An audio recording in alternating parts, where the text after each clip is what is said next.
mi nombre es Alejandra Muñoz, soy subsecretaria de la Secretaría de Extensión de la Facultad de Ciencias Veterinarias de la Universidad de Buenos Aires. El título de la charla de hoy es Manejo de la depredación de paisajes rurales, entre avances y cuentas pendientes. Esta charla surge de una iniciativa de la Secretaría de Innovación Productiva y Desarrollo de la Universidad de Buenos Aires, de la cual está a cargo el médico veterinario Tropiano Marcelo, acá presente. Bienvenido, Marcelo. Y además contamos con la presencia del subsecretario de esta secretaría, el veterinario Olchovic Adrián. También bienvenido, Adrián. Muchas gracias. Bueno, ambos son docentes también de la Cátedra de Clínica Médica y Quirúrgica de Rumiantes. Sí. Como disertante para esta charla se invitó al doctor Pablo Gaspero. Él es doctor en Biología en la Universidad Nacional de Comahue, forma parte del área de Recursos Naturales del INTA Bariloche. Su línea de investigación y extensión se enfoca al manejo de la depredación de pumas y zorros colorados en sistemas ganaderos de la Nor-Patagonia. A partir de su tesis doctoral, Pablo Gaspero evaluó el desempeño de los perros protectores del ganado en sistemas ovinos extensivos con la intención de erradicar el uso de cebos tóxicos y compatibilizar el rol socioeconómico de la ganadería con los servicios ecosistémicos que brindan los carnívoros nativos. Así que bienvenido, Pablo. Muchas gracias por aceptar la invitación. Y bueno, nos fueron llegando consultas para esta charla a través de las redes que vamos a realizar al finalizar la misma, ¿sí? Cualquier otra duda pueden enviar por mail al mail que va a dejar el doctor Pablo Gaspero. Bueno, antes de comenzar la charla, quería agradecer a la Secretaría de Innovación Productiva y Desarrollo de la Universidad de Buenos Aires, al INTA Bariloche y a la Secretaría de Extensión de la Facultad de Ciencias Veterinarias de la UBA. Bueno, los dejo para que puedas comenzar tu charla.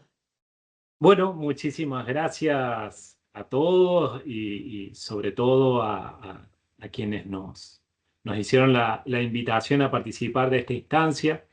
En primer lugar a Pablo Pulido, que hizo el primer contacto, pero también a la Secretaría de Extensión y a todas las autoridades de la facultad por brindarnos este espacio para contarnos un poquito sobre una temática que es compleja de abordar, porque atraviesa escenarios socioproductivos muy diversos a lo largo y ancho de nuestro país. Y nosotros lo que enfocaremos un poco más la disertación en esta oportunidad, sobre todo valiéndonos de el trabajo que venimos haciendo en lo que es los sistemas productivos ganaderos extensivos de la Patagonia Norte, ¿sí? Pero tratando, sí, de no hacerlo de forma totalmente desconectada con lo que son otras realidades del país. Un poco para tener una hoja de ruta de lo que intentamos mostrar en esta charla, ¿sí? Vamos a hacer un pequeño pantallazo de contextualización, ¿sí? Y al hablar de las cuestiones pendientes que tenemos no solo como sistemas como sistema académico-técnico, sino también como conjunto de la sociedad. Como decía, este es un tema complejo que muchas veces genera muchas discusiones entre sectores que nos dificultan llegar a acuerdos a nivel transversal de los sectores de la sociedad que nos permitan llegar a prácticas de manejo de estas problemáticas que tengan una cierta cuota de aceptación transversal en lo que es la sociedad en su conjunto, ¿no? Entonces vamos a hacer una suerte de autocrítica de qué es lo que nos viene faltando, pero esa autocrítica no entenderla como un exceso de autoflagelación en nuestra calidad de país subdesarrollado, ¿sí? Esto es una realidad que ocurre en todo el mundo, pero básicamente lo cierto es que hay en otras regiones donde ya esos acuerdos transversales en la sociedad, si se quiere, están de cierta manera superados. Obviamente hay tensiones, pero lo que intentamos es tratar a partir de una revisión de lo que se sabe a nivel global y también a nivel local y regional, hacia qué podemos aspirar como políticas públicas superadoras de lo que ha sido tradicionalmente el manejo de la depredación y sobre todo por pumas, ¿sí? En los sistemas productivos de la Argentina. Y por último, sí, mostrarles un poquito el trabajo que con mucho esfuerzo venimos realizando desde hace un tiempo respecto a la implementación de perros protectores de ganado, ¿sí? En distintos tipos de sistemas productivos de la Nor-Patagonia. Como para contextualizarnos un poquito y hacer una retrospectiva respecto de la historia de lo que es la interacción de pumas y humanos en esta porción del mundo que es el Cono Sur. Ahí lo que se ve centralmente es el mapa de distribución de la especie en lo que era, si se quiere, a finales de los 90, ¿sí? Tanto en Norteamérica como en el Cono Sur, la especie manifestó una retracción en su área de distribución original que abarcaba prácticamente todo el continente, desde el sur de Alaska hasta la porción surcontinental de la Patagonia, ¿sí? No abarcaba Tierra del Fuego.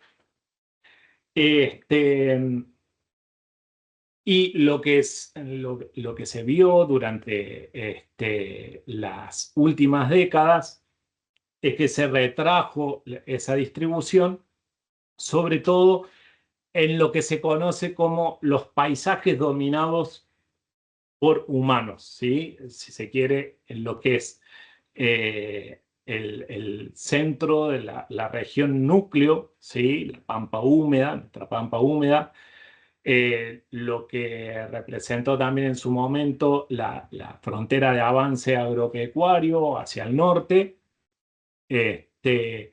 y también en la región extraandina de la Patagonia, ¿sí? Todo lo que sería la Patagonia árida, estepa y monte austral, ¿sí? Básicamente en función no solo, ¿sí? de las actividades agrícolas, en el caso, por ejemplo, de la Patagonia, era muy fuerte la presión que se ejercía sobre las poblaciones de puma, traccionadas por la industria peletera, ¿sí? Algo que a partir de las últimas décadas desapareció, ¿sí? Gran parte de los ejemplares que se cazaban, esos cueros, eran comprados por la industria. Entonces eso generaba incluso un estímulo adicional a la persecución de la especie, ¿no? Ahora bien, más recientemente, el contexto socioproductivo de gran parte de las regiones de nuestro país ha cambiado notoriamente y de hecho este es uno de los mapas más recientes generados por la iniciativa de categorización de mamíferos de la Sociedad Argentina para el Estudio de los Mamíferos, justamente, ¿sí?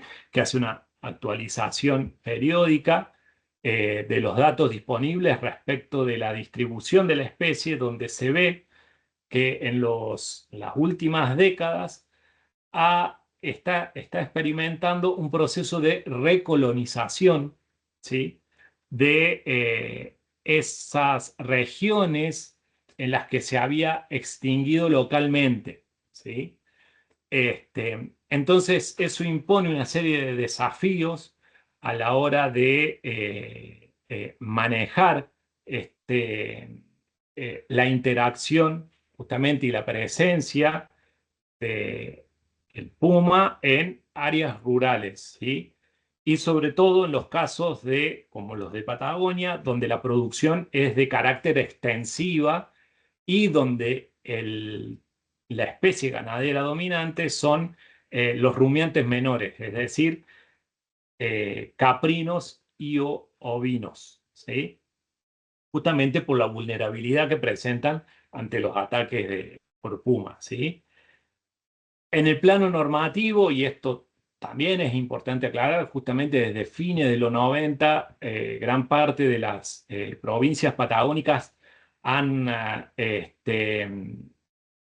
reactivado, si se quiere, las leyes que en su momento también buscaban promover el control letal de pumas, a excepción de la provincia de Neuquén, donde el control letal para hacerlo, ¿sí? Para cazar un puma con la finalidad de reducir el daño sobre majadas y piños, tiene que estar previamente acompañado de una denuncia por parte de los productores y las autoridades de aplicación emiten una autorización para la captura del ejemplar o los ejemplares involucrados en los eventos de ataque al ganado.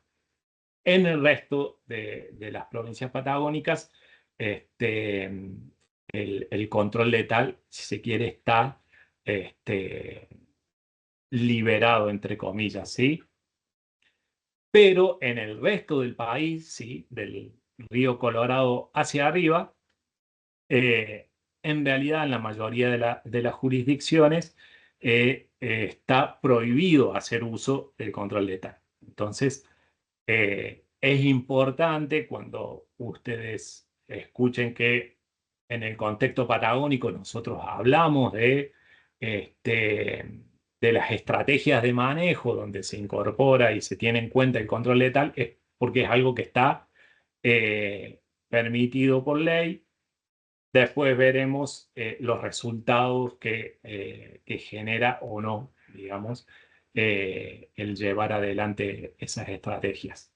Pero sí es importante, sobre todo para aquellos que hacen asistencia a productores de otras regiones del país, que tengan en cuenta el marco legal, ¿sí? En el cual está enmarcada la especie, ¿sí? Y otra cuestión, como para marcar la diferencia también y estas diferencias de contexto histórico, donde antes existía una industria interesada por comprar cueros. De hecho, hoy la industria lanera, ¿sí? Así como existen para la industria en general las normas ISO, las normas IRAM de certificación, bueno, en los últimos años ha empezado eh, a incorporarse al mercado de las lanas, ¿sí? Que es un commodity, es un producto que se vende en el mercado internacional. Se ha empezado a introducir las certificaciones de bienestar animal, ¿sí? Que también involucra justamente el bienestar y la forma, en caso de ser necesario, a la cual se captura un depredador, ¿sí? De hacerlo de forma no cruenta, ¿sí? Eso es algo que ya vamos a ver por qué esa distinción y por qué los perros protectores pueden llegar a resultar un aliado en este contexto donde incluso el propio mercado internacional comienza a prestar atención a lo que es el tema de el trato que se hace de los depredadores en sistemas productivos. Algo que es sumamente importante y que se destaca en toda la bibliografía internacional, si se quiere, respecto del manejo de grandes carnívoros, es tener en cuenta algo que se conoce como la contexto dependencia, ¿sí? significa que en esta interacción entre carnívoros y ganado hay tantos factores involucrados y son tan distintos los contextos en los que se genera, que es muy difícil generalizar o, si se quiere, caer o desarrollar paquetes tecnológicos que se adecúen a todos los contextos, ¿sí? El desempeño de una práctica de mitigación y el resultado que esto tenga va a depender fuertemente del contexto social, productivo y ambiental en el que se implemente, ¿sí? No es lo mismo tratar de incorporar una herramienta en una estancia, ¿sí? De más de 5.000 lanares, por ejemplo, que hacerlo en el caso de un pequeño productor de más de menos de 100 cabezas, ¿sí? Eso tiene que ser siempre contemplado a la hora de que alguien intente dar una recomendación de manejo, ¿sí? Ahora bien, como decía, entre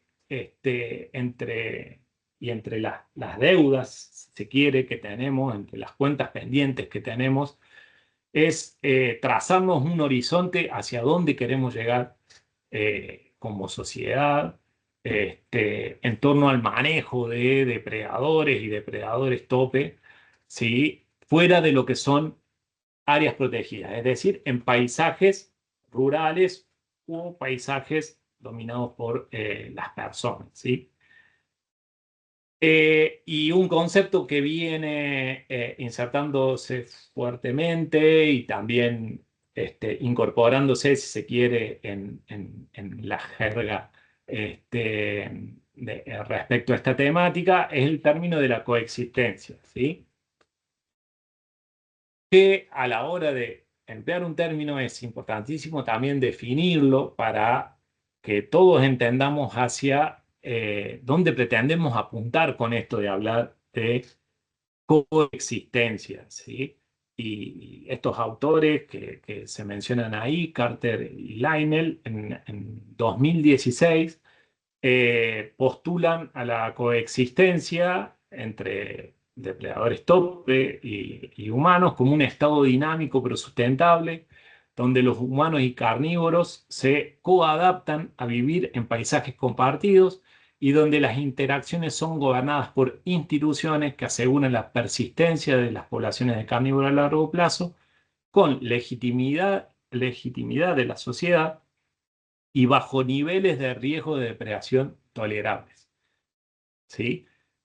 Eso es una definición que, si uno quiere, es muy prolija y que puede llegar a ser aplicable en el caso de los países del hemisferio norte que invierten muchos recursos en el manejo de la vida silvestre, pero en lo que son nuestros contextos sociales e institucionales, eh, aún nos resta mucho camino por recorrer para poder alcanzar este objetivo, ¿sí? Pero uno siempre, ¿sí? Debe plantearse este punto de partida como para poder también generar esos acuerdos de los que hablábamos en un principio, ¿sí? Entender que tenemos que empezar a fortalecer las instituciones para que tengan la capacidad de articular con el sector privado, ¿sí? Y dar respuesta, ¿sí? Al manejo de la vida silvestre en paisajes que tienen un objetivo productivo, ¿sí? Y eso también es importante siempre tenerlo en cuenta, ¿sí? Los paisajes rurales tienen un objetivo productivo, ¿sí? Obviamente, no producción a cualquier costo, este, pero sí tenemos que entender que la presencia de grandes carnívoros en ese tipo de paisajes no tiene que atentar contra la sostenibilidad socioeconómica de los productores que habitan esos territorios también, ¿no? Bueno, algo como les decía, para hacer, si quiere, una autocrítica del rol que estamos teniendo del sistema académico técnico, es que justamente acá lo que se ve es una revisión de bibliografía a nivel internacional respecto de los trabajos académicos publicados sobre evaluación de métodos de reducción de daños por grandes depredadores a nivel mundial, ¿sí? Y lo que vemos es que lamentablemente nuestra región, Sudamérica, es la que menos trabajos publicados tiene respecto de esta temática, ¿sí? Entonces, no es para autoflagelarnos, ¿sí? Pero es como para comprender dónde estamos parados y el nivel de incertidumbre que podemos llegar a manejar a la hora de dar recomendaciones de manejo, ¿sí? Que estén sustentadas en datos académicamente validados, ¿sí?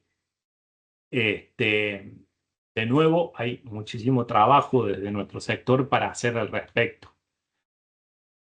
Otra de las cuestiones pendientes que tenemos es que muchas veces caemos en la postura, si se quiere, simplista, entre comillas, de pretender que los sistemas productivos, como decía antes, o los paisajes productivos, reproduzcan el comportamiento que tienen los ecosistemas o las comunidades biológicas, ¿sí? En paisajes protegidos, ¿sí? Si se quiere, áreas protegidas, parques nacionales, etcétera, que es de donde proviene la mayor parte del conocimiento que tenemos respecto de la dinámica de los depredadores y sus presas. Ahora bien, en los paisajes rurales, ¿sí? En los sistemas productivos, la depredación opera de un modo totalmente distinto y las interacciones entre depredadores y el resto de la comunidad opera totalmente distinto porque el sistema, ¿sí?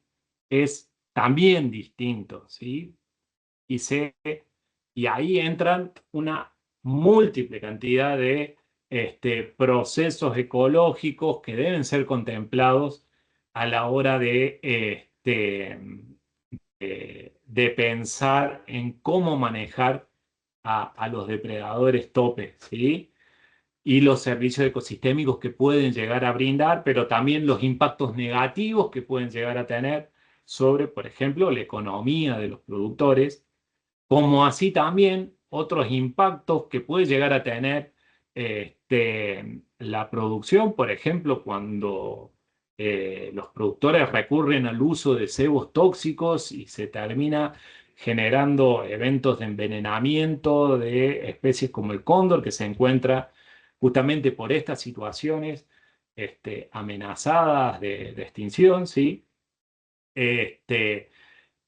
Entonces, a la hora de diagnosticar el problema y de pensar las intervenciones, justamente tenemos que pensar de forma integral y también trazando, si se quiere, prioridades, ¿sí? Y esto, por supuesto, no es un capricho personal de quien les habla, sino que empieza a ser una tendencia a nivel global, ¿sí? Empezar a incorporar a las personas en lo que es la trama de interacciones de las comunidades biológicas, ¿sí? Hay conceptos que surgieron de la ecología, pero que de a poco van ganando terreno también en el manejo de la depredación, como por ejemplo el tema de los paisajes de miedo, ¿sí? Se sabe que los grandes depredadores tienden no solo generan esos efectos de estructuración de las comunidades a través de consumir a las presas subordinadas, ¿sí? Es decir, lo que se conoce como el efecto numérico del depredador sobre las presas u otras especies subordinadas, sino también que generan un miedo a la depredación por parte de esas presas que entonces empiezan a usar el espacio de forma diferencial para evitar el encuentro con ese depredador. Bueno, ese mismo concepto de a poco se está incorporando para entender cómo cuando en los paisajes dominados por la gente, ese mismo miedo actúa sobre los depredadores tope y el resto, ¿sí? de los componentes del ecosistema, por ejemplo, los mesodepredadores que muchas veces pueden llegar a terminar viéndose beneficiados, ¿sí? por la presencia humana y las actividades asociadas, ¿sí? en un proceso que se conoce como liberación del mesodepredador. ¿Sí? Son procesos bastante complejos y numerosos, digamos, como para entrar en profundidad, pero como para que tengan un pantallazo de lo complejo que puede llegar a ser el abordar estas temáticas de un modo integral. Ahora bien, entendiendo que probablemente haya muchos jóvenes del otro lado, y, y recurriendo a los memes, otra de las cosas que si se quiere, popularizado es esta creencia de que por haber evolucionado, ¿sí? para el consumo de grandes ungulados silvestres, como en el caso, bueno, en nuestra región, parte de los pumas, este,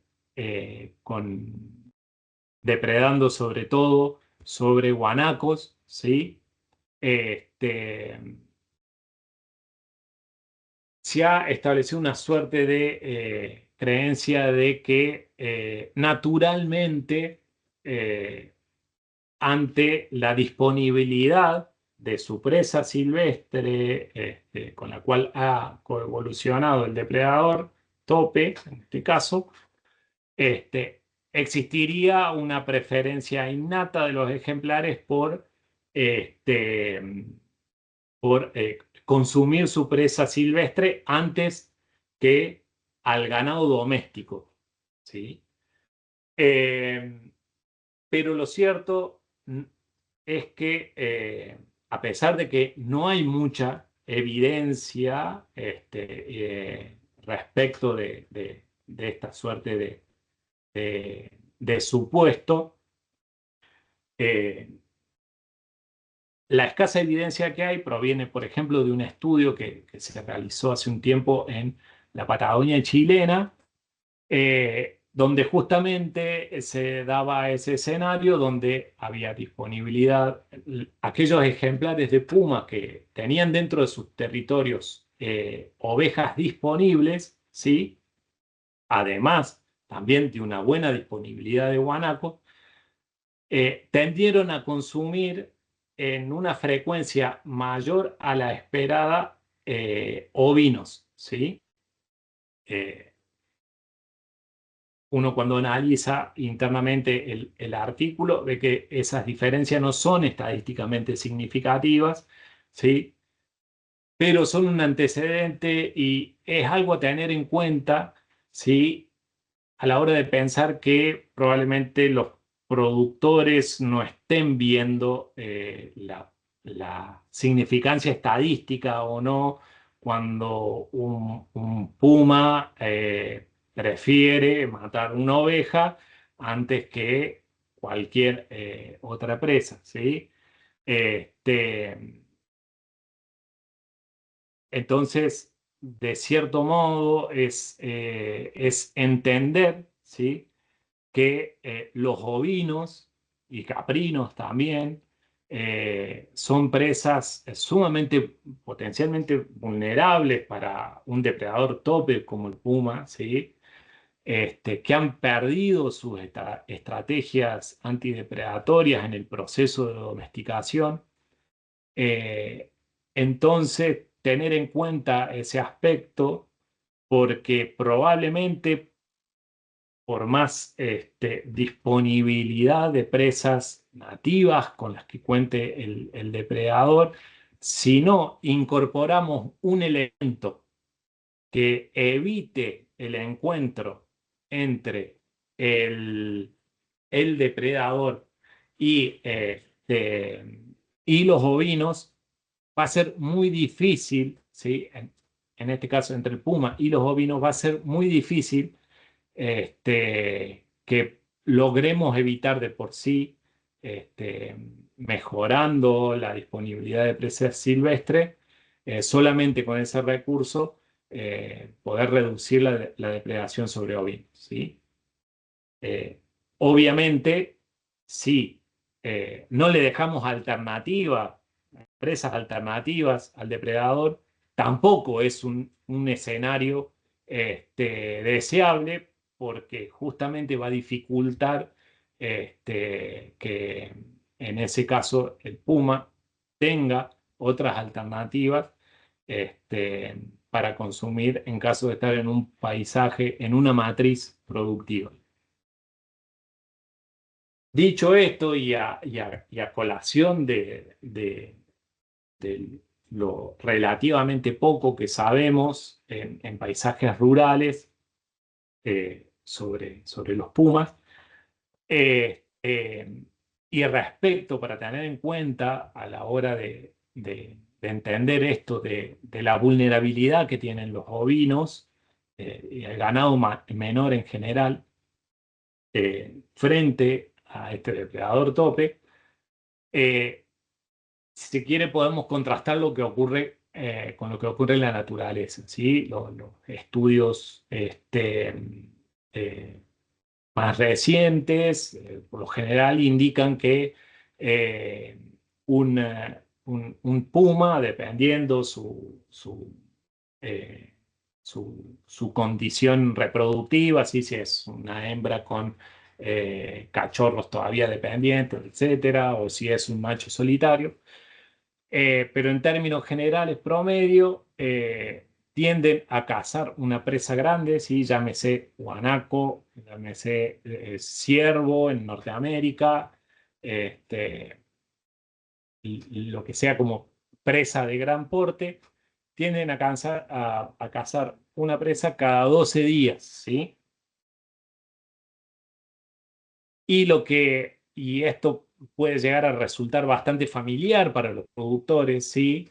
Que en el caso de los sistemas de producción extensiva, cuando un puma, ¿sí? Ejecuta un ataque, por ejemplo, se aproxima a un rodeo, entre comillas, dormidero, donde se suelen juntar, sobre todo los ovinos, este, a hacer noche, si se quiere, entre comillas.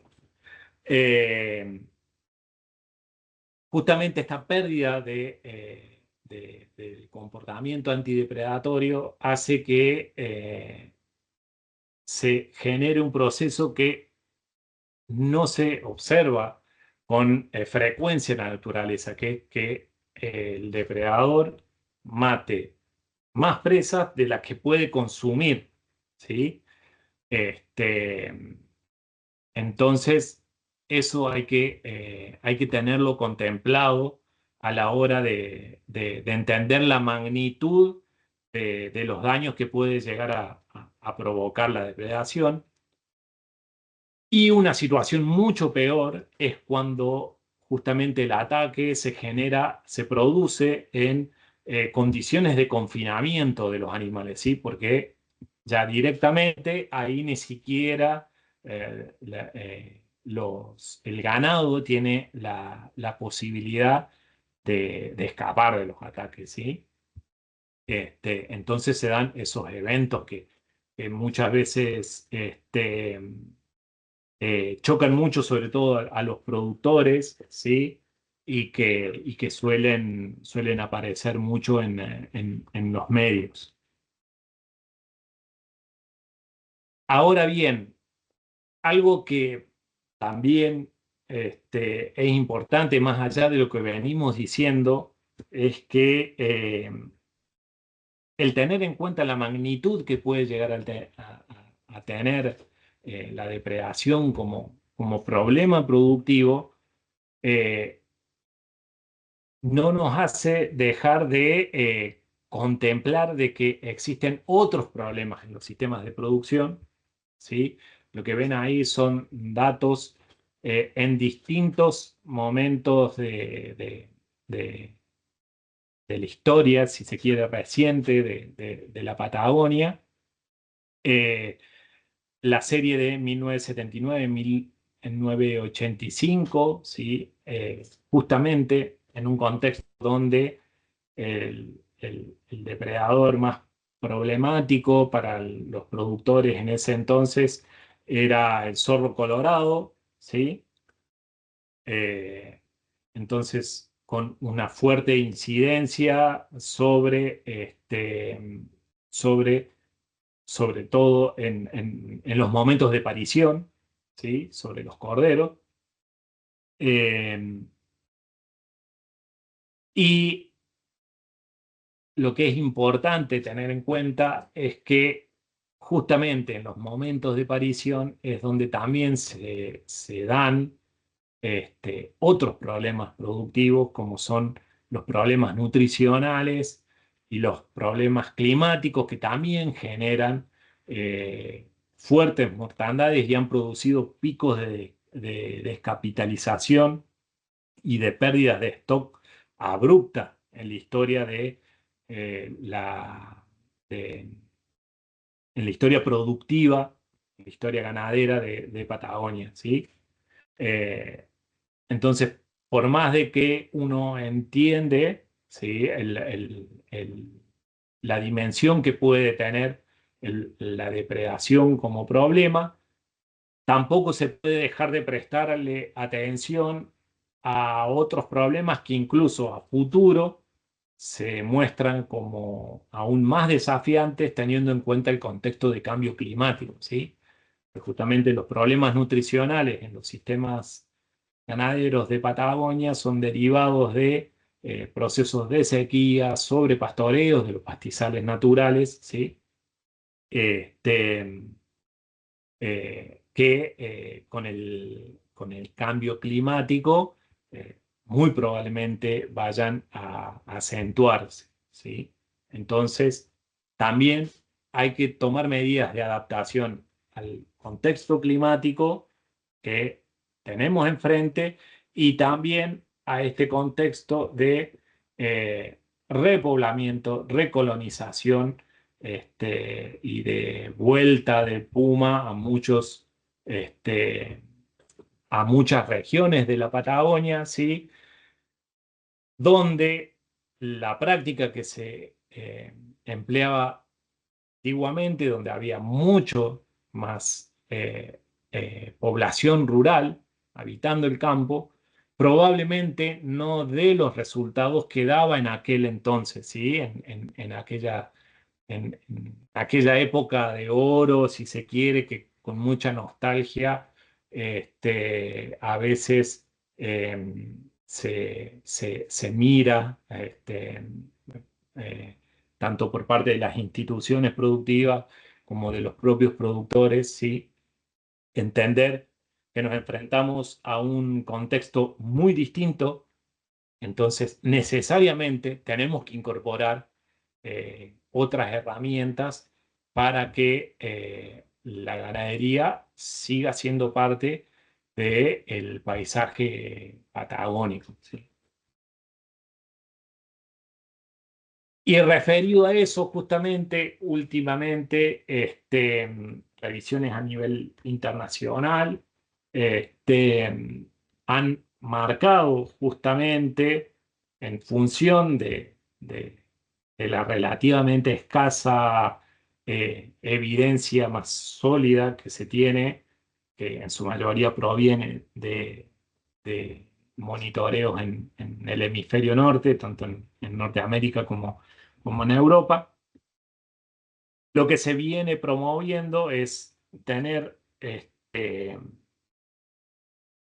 una visión de priorizar el enfoque preventivo a través de estrategias de manejo no letal, ¿sí? Lo que comentábamos hace rato, ¿sí? De evitar el encuentro entre el depredador y el ganado.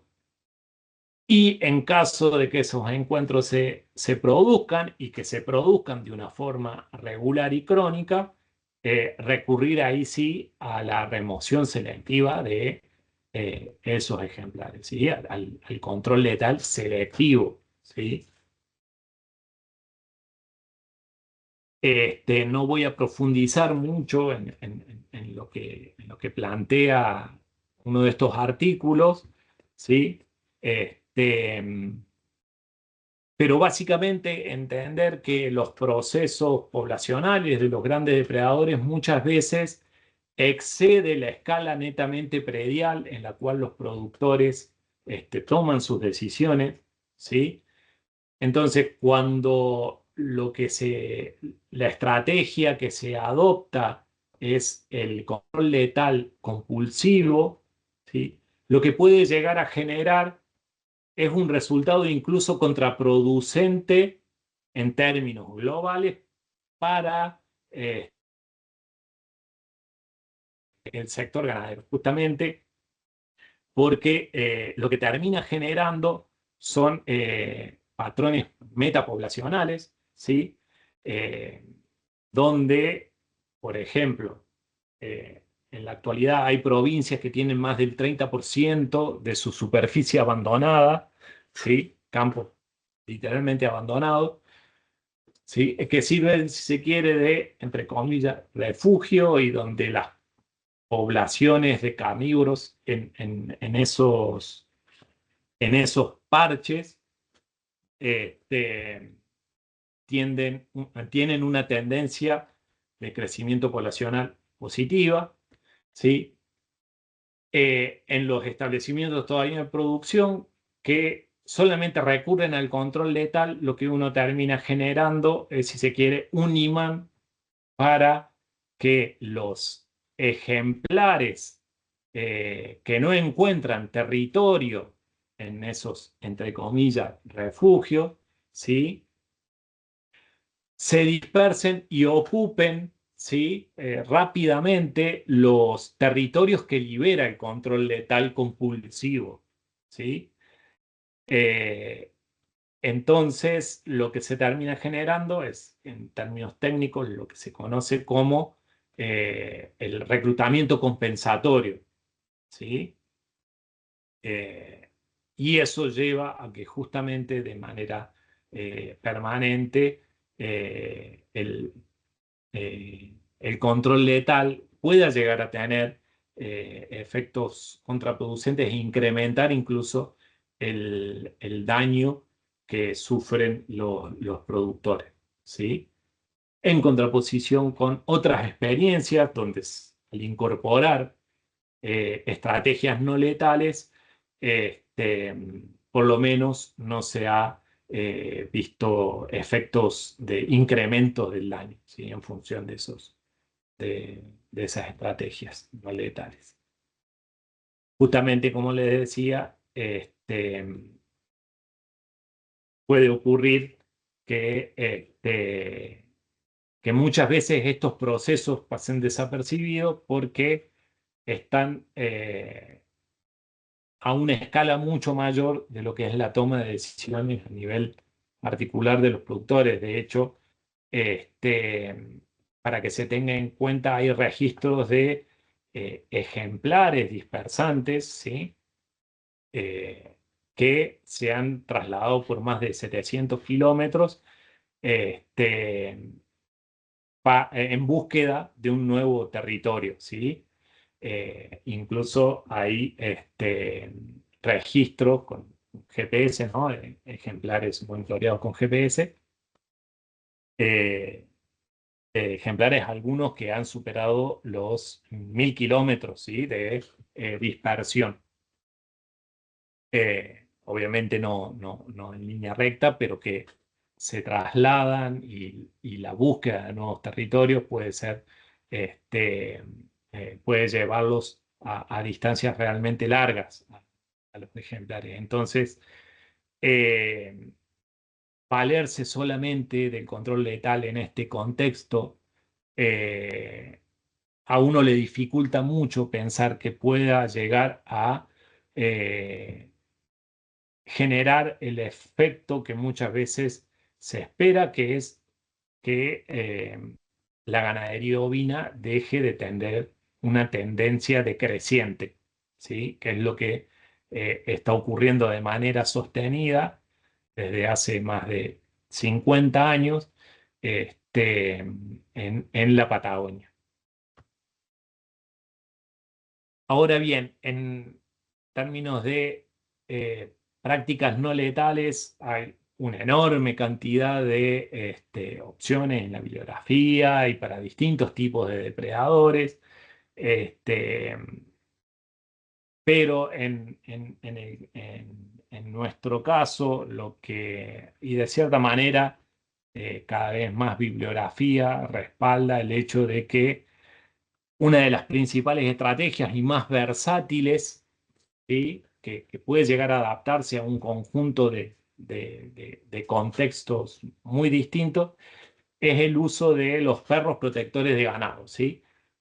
Perros de razas específicas, ¿sí?, de origen en su mayoría euroasiático, muchos de ellos de un origen centenario y a veces milenario, ¿sí?, cuya única función es proteger a los ovinos o a los caprinos o a los vacunos, porque incluso se los puede implementar con vacunos o con cualquier, hasta con gallinas, ¿sí? Con cualquier animal que uno pretenda evitar que sea depredado, ¿sí? Justamente el proceso de trabajo con estos perros hace que formen su grupo social con los animales que nosotros queremos que protejan, ¿sí? Entonces, todo lo que es la territorialidad del perro y su comportamiento defensivo que tendría con su grupo familiar, vaya dirigido hacia las cosas hacia, hacia los depredadores que amenazan a los ovinos o caprinos o lo que fuese que uno estuviese tratando de proteger. Entonces, esto ya pasando a lo que hemos venido trabajando inicialmente, nosotros comenzamos en 2013 a trabajar por iniciativa del Campo Experimental Pilcanilleu y la Agencia de Extensión de Bariloche, ¿sí? En un contexto, si los memoriosos recuerdan, 2013, hacía poco que la zona estaba intentando salir de la emergencia que generó el volcán Puyehue, ¿sí?, en 2011. Productores que perdieron casi la mitad de su hacienda, ¿sí? Y además de una sequía que llevaba más de 7 años, ¿sí? Entonces, un nivel de problemas en el entorno productivo bastante acuciante. En ese entonces lo que hicimos fue encarar un trabajo de investigación monitoreando 6 estancias, ¿sí?, 6 establecimientos de producción extensiva, que en conjunto alcanzan casi las 160.000 hectáreas, ¿sí?, y que en promedio, ¿sí?, contaban con majadas de alrededor de 10.000 ovinos, ¿sí? Con una fuerte variabilidad, pero todas con más de 2.000 ovinos en sus majadas, ¿sí? Y todas haciendo un manejo extensivo, ¿sí? Ante ese volumen de majada no hay muchas opciones a la intensificación, ¿sí? Claramente. Y lo que hicimos fue monitorear las mortandades bovinas, ¿sí? En esas 6 estancias, 3 que hacen un manejo, si se quiere, tradicional, convencional de la depredación, solamente a través de control letal, y otras 3 estancias que incorporaron perros protectores, ¿sí? Y además monitoreamos la disponibilidad de presas, ¿sí? Para tener otra covariable ahí de control respecto de los resultados. Y también la abundancia relativa de carnívoros a través de cámaras trampas, ¿sí? Ahora, volviendo al gráfico, a la tabla de hace un rato con los resultados de esas mortandades, donde más del 45% de los ovinos que registramos muertos en este trabajo murieron por depredación, ¿sí? Tanto por puma como por zorro colorado. Ahora bien, en un acto de ejercicio de, si se quiere, integridad intelectual, honestidad intelectual, perdón, hay que hacer una salvedad, ¿sí? Respecto de estos patrones. Porque es muy probable que tales resultados estén sesgados. ¿Por qué? Porque en lo que hace a mortalidad perinatal, ¿sí? Existe un sesgo que es muy difícil de reducir, que tiene que ver con que los corderos recién nacidos, ¿sí? En torno a los 4,5 kilos, 4 kilos, tienden a ser rápidamente consumidos, ¿sí? Por los carroñeros. Entonces, es imposible establecer un diagnóstico en esos casos, ¿sí? Y sabemos que es el momento donde los problemas nutricionales, es decir, la inanición y los factores climáticos, es decir, la hipotermia, tienen una mayor incidencia sobre la mortalidad ovina, ¿sí?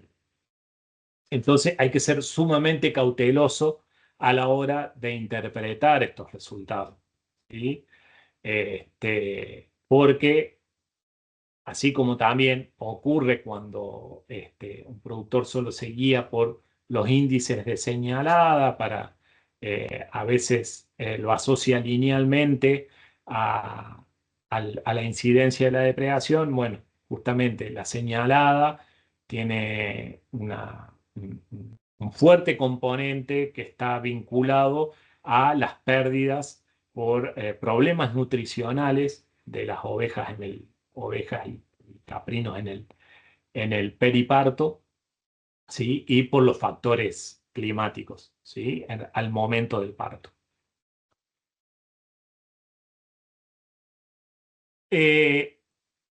Y algo que acá voy a hacer un paréntesis, y siendo que la mayoría probablemente sean veterinarios, y que urge a todos los que tengamos algún nivel de proximidad con la temática, comenzar a alertar y a reclamar en todos los ámbitos que nos fuese posible lo que es el tema de los problemas que están generando la depredación por perros, ¿sí? Tanto por perros de centros urbanos, desde una comisión de fomento hasta grandes centros urbanos, como puede ser en nuestra zona Bariloche y en la periferia de la ciudad, están generando graves problemas y también son la fuente de un futuro problema todavía mayor, que son los perros ya asilvestrados, ¿sí? Lo que se ve ahí, la foto de ese perro fue tomada por una cámara trampa, ¿sí? De un perro que ya directamente se encuentra totalmente asilvestrado, ¿sí? En el medio del campo, ¿sí? Sin ningún tipo de contacto con personas, ¿sí? Que justamente fue responsable de ese ataque que se ve ahí, ¿sí?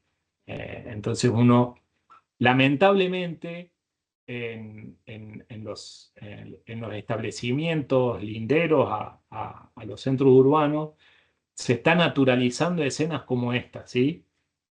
Perdonen por ahí la, este, las imágenes, pero básicamente es un problema que afecta también a nivel psicológico a quienes tienen que lidiar con esto. Y a diferencia de los depredadores nativos, la depredación por perro no tendría que tener razón de ser, ¿sí?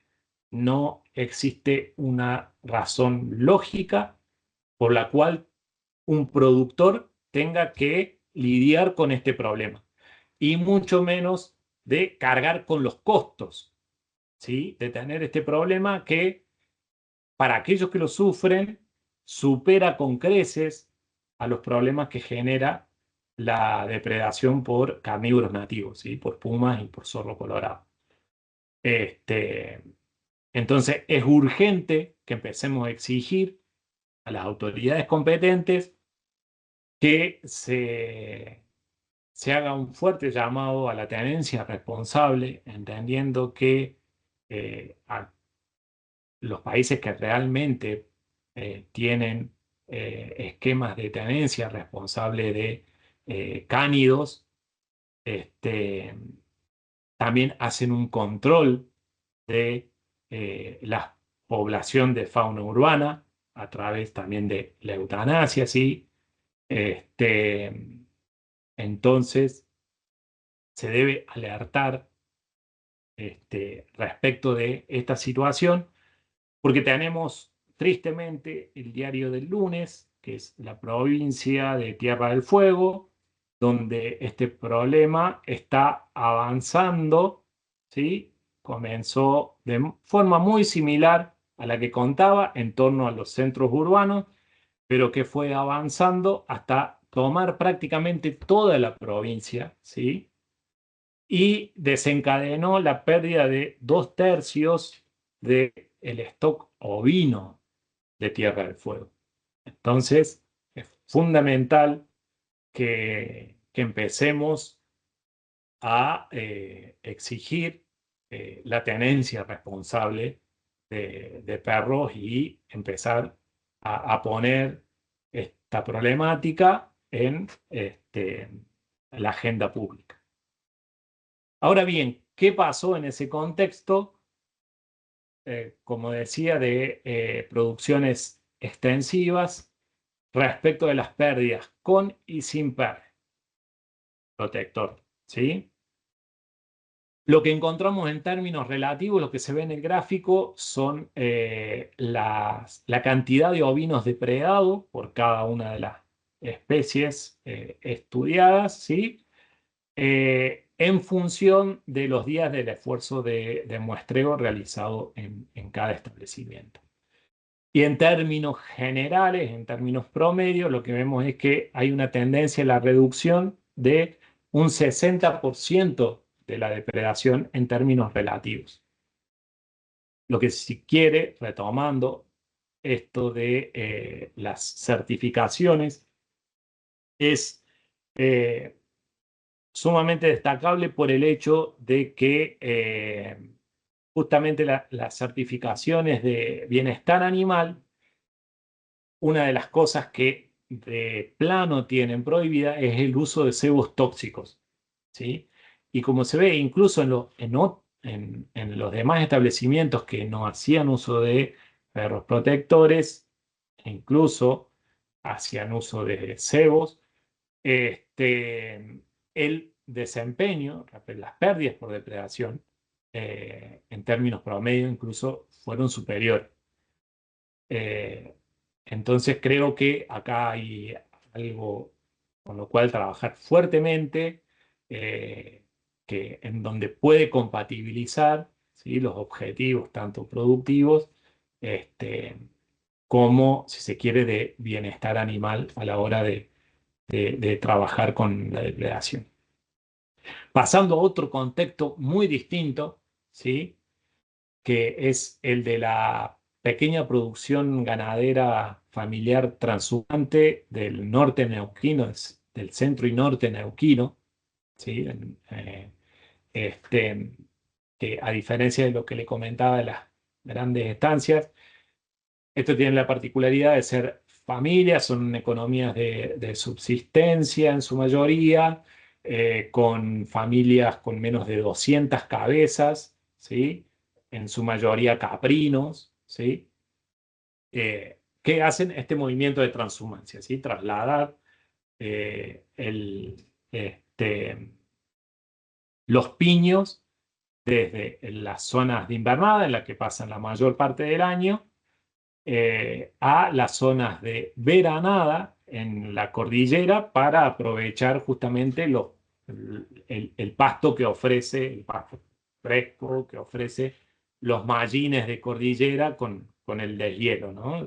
Luego de las nevadas de invierno.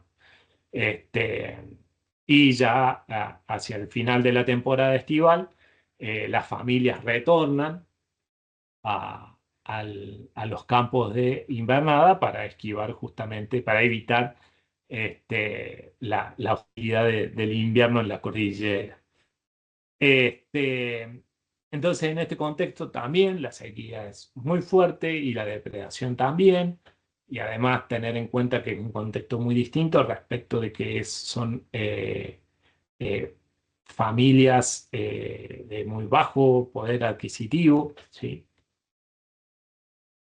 En términos del contexto de esto, de la interacción entre estas familias y la fauna, ha ocurrido en esta región, por ejemplo, y que también han tenido resonancia pública, eventos de mortalidad masiva de cóndores, ¿sí?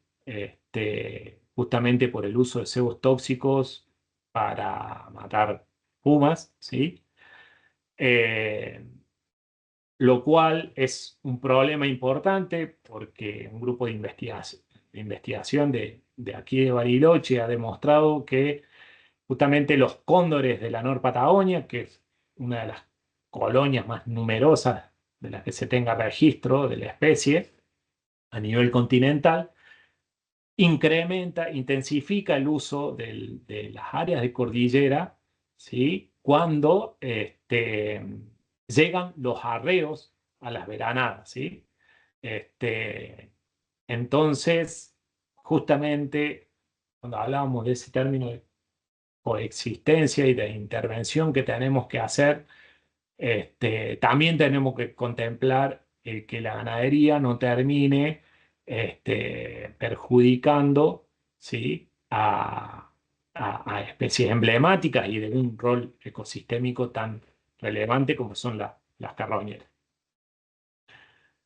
En ese contexto es que nosotros intentamos trabajar con perros protectores, ¿sí? Pero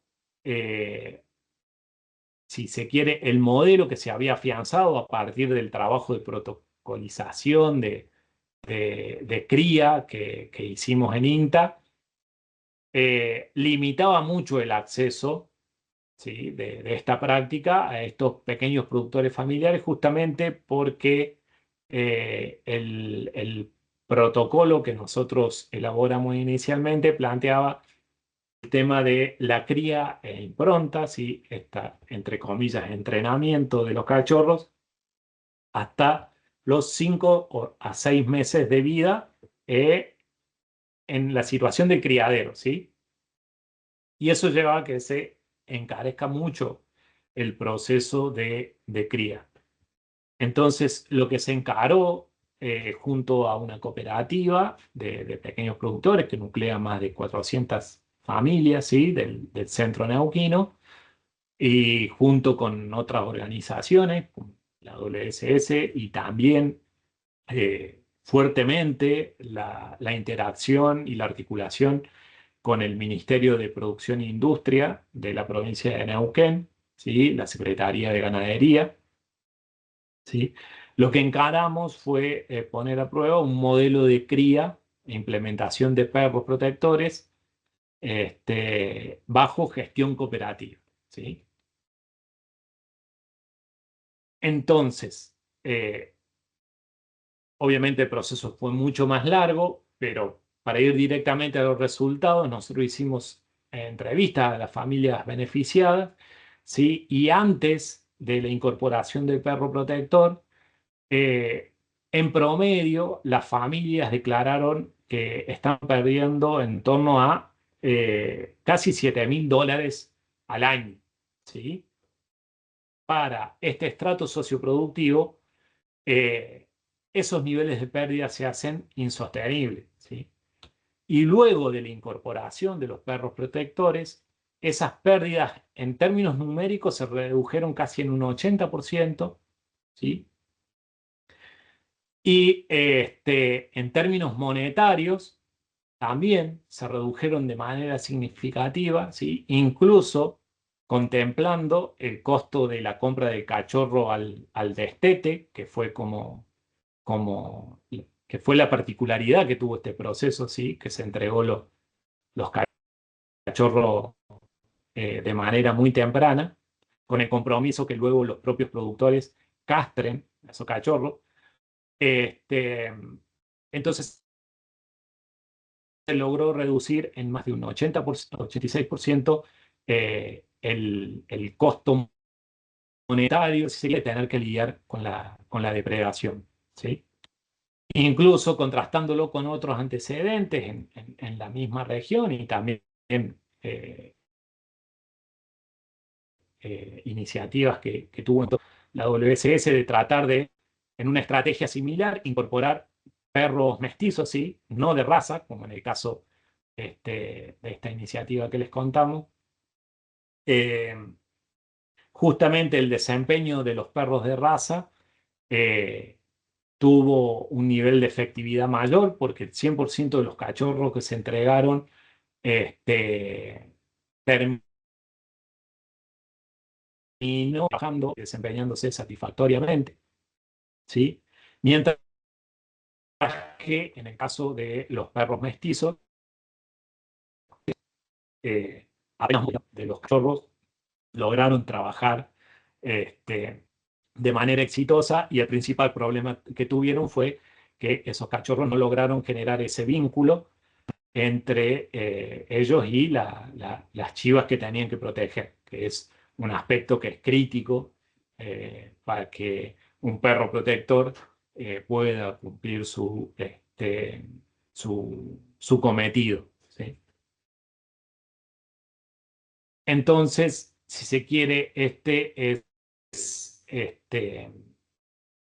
de nuevo, teniendo en cuenta las diferencias de contexto, ¿sí? Una cosa es que poner a trabajar un perro protector con una majada, un piño de pequeños productores, ¿sí? Donde el nivel de dispersión que van a tener esos animales es mucho menor a lo que es una estancia grande, ¿sí? De manejo extensivo, ¿sí? Hay que tener en cuenta, también hay que tener en cuenta que justamente estos datos eh, están en un contexto donde también se hace control letal, me refiero a los datos del desempeño de los perros en estancias, ¿sí? Tampoco hay que caer en la mirada simplista ni vender falsas expectativas respecto de que solamente con el perro protector en planteos extensivos pueda llegar a resolverse de manera significativa el problema. No hay reglas matemáticas respecto de cuántos perros son necesarios, pero tampoco es, sería coherente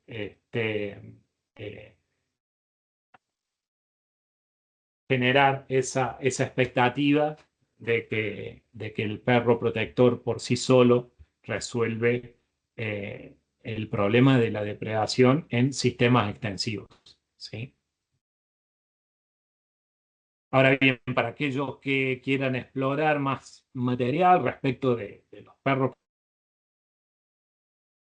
protectores de ganado, está disponible en las páginas de INTA, que armamos allá por 2017, y otro material que justamente se elaboró rescatando la experiencia de los productores familiares del norte neuquino, ¿sí?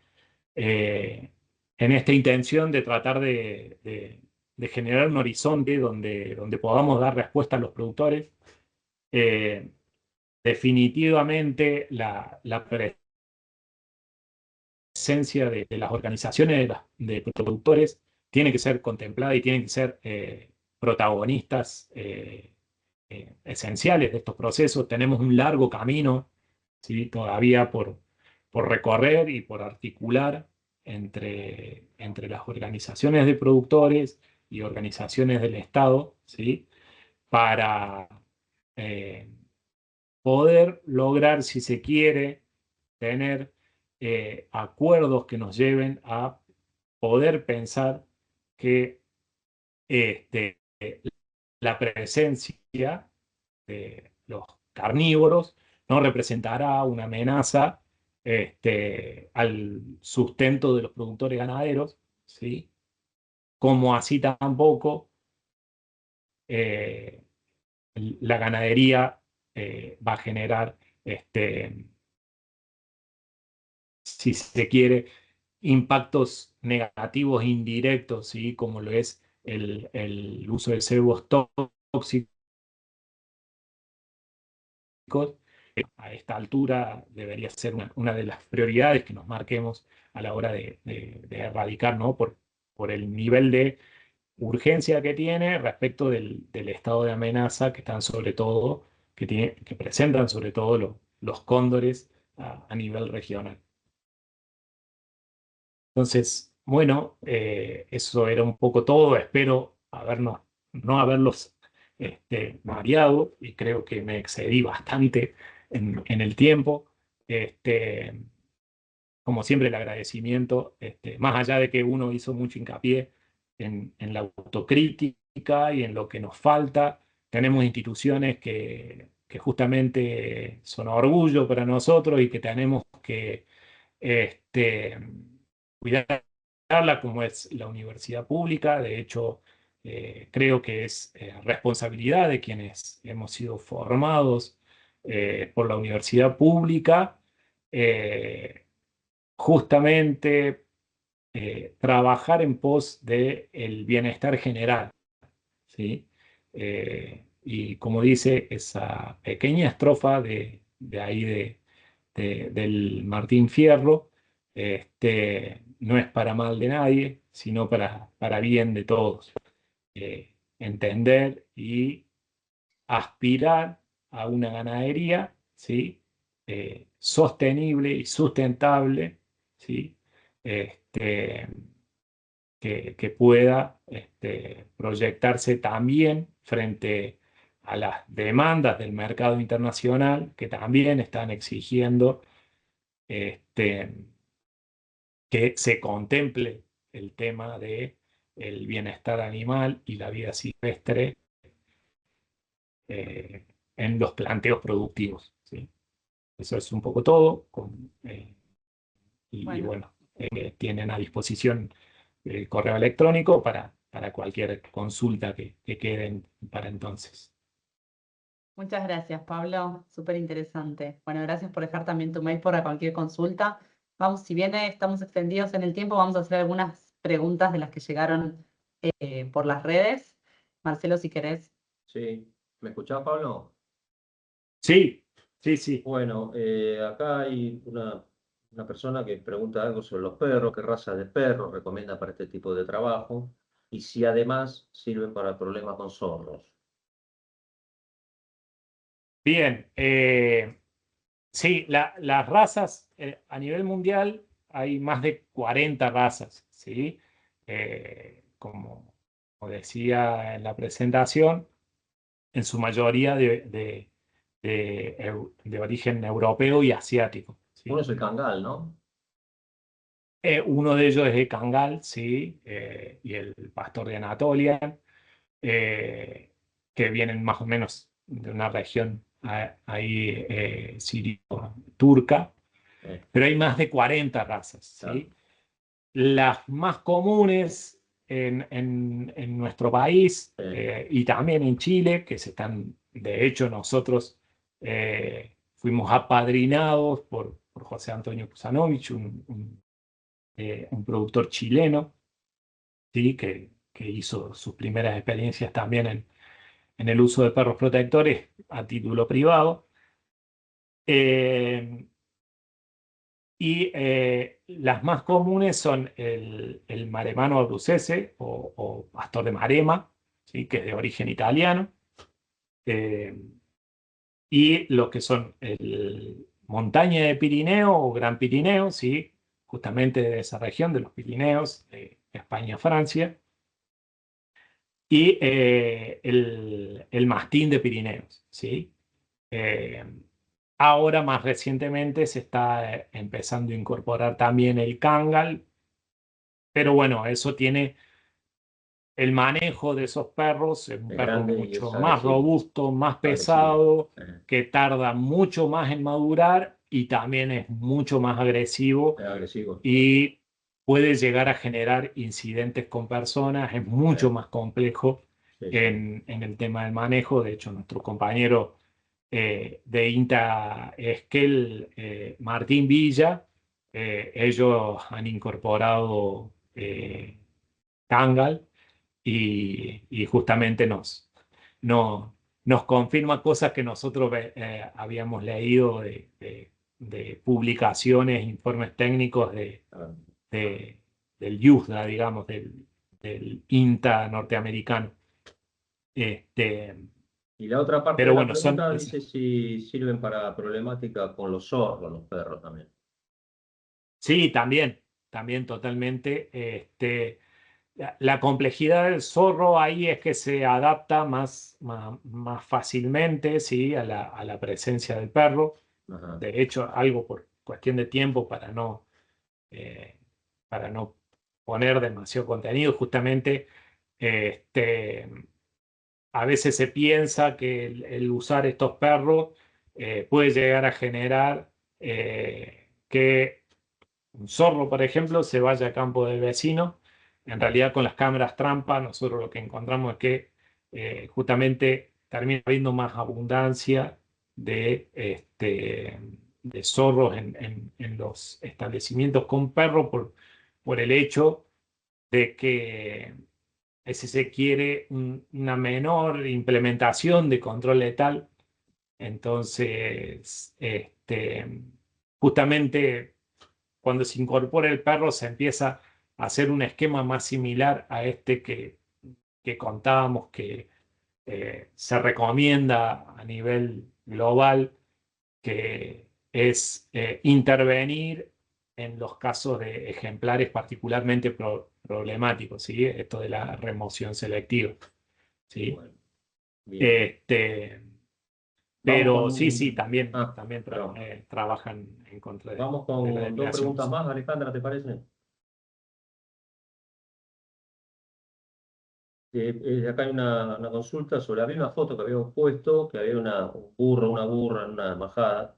Si, bueno, si está estudiado, si qué diferencia hay, si se ponen burros o burro en la majada, si, o es solamente algo este, que no tiene sustento, ¿no? No, básicamente nosotros en su momento teníamos interés también en probarlo como alternativa. Lo cierto es que para nuestros contextos es muy difícil acá en Patagonia porque la mayoría, para los casos donde podría llegar a tener un efecto son para majadas chicas, es decir, de pequeños productores. Y acá los pequeños productores raramente tienen sus campos cerrados, la mayoría no tienen alambrados, entonces por lo general los caballos son parte ahí del escenario y lo que uno ha visto de experiencias con burros en otras regiones, sobre todo en Uruguay, que los han estado trabajando bastante, es que tienden a hacer tropilla con los caballos si tienen la oportunidad, digamos.